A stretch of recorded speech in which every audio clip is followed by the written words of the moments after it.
একটা তোর মেয়ে বিরু, ও কিন্তু কিছু কম যায় না। সবকিছুর মূলে কিন্তু ওই, এটা ভুলে গেলে চলবে না। দিনের পর দিন এই ছেলেটার পেছনে ঘুরে বেরিয়েছে, সারাক্ষণ ওর সঙ্গে সময় কাটিয়েছে। কেন? তোর চোখের সামনেই তো হতো বিরু এগুলো। এই নির্লজ্জতা দেখে তুই কিছু বলিস নি, কিন্তু আজ কি করবি তুই? আজও তুই চুপ করে দাঁড়িয়ে থাকবি? এত কিছু হওয়ার পরে তুই সব সহ্য করবি মুখ বুঝে? কি বলবো আমি? শাওন নিজে নিজে বিয়ে করেছে, এ ব্যাপারে তো আমার কিছু বলার নেই। তবে এর শাস্তি ওকে পেতেই হবে, এই ভুলের শাস্তি ওকে আমি দেব। আজ আমি সবার সামনে ঘোষণা করছি, শাওন চক্রবর্তীর সঙ্গে আমার কোনো সম্পর্ক নেই।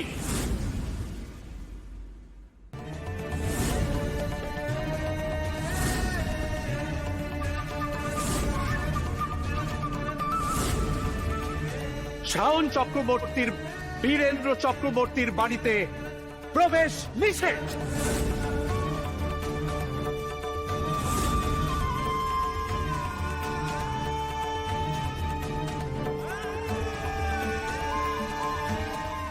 আপনাদের কাছে আমি ক্ষমা চাইছি, যা ঘটলো সবই তো চোখের সামনে দেখতে পেলেন।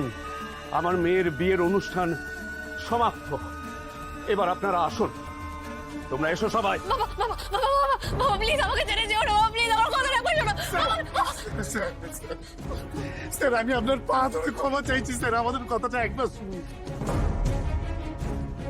দয়া করে আপনার কৃপা থেকে আমাদের বঞ্চিত করে এভাবে চলে যাবেন না। আপনার মেয়েকে এভাবে দূরে ঠেলে ফেলে দেবেন না স্যার। প্রদীপ, আমি আমার সিদ্ধান্ত জানিয়ে দিয়েছি, তার কোন রকম অন্যথা হবে না। শাওনের বিয়ে হয়ে গেছে, এখন ওর দায়িত্ব তোমাদের। ওর সাথে আর আমার কোনো সম্পর্ক নেই। রাজীব এসো। বাবা বাবা যেও না বাবা, বাবা আমি রিকোয়েস্ট করছি বাবা প্লিজ।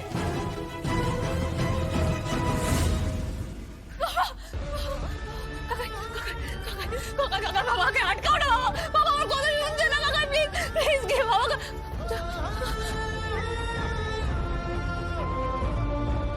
কাকিমা কাকা কাকিমা তুমি তুমি তো আমাকে ছেড়ে আমার ওই মামাকে একটু বলো না বাবা, প্লিজ প্লিজ কাকিমা কাকিমা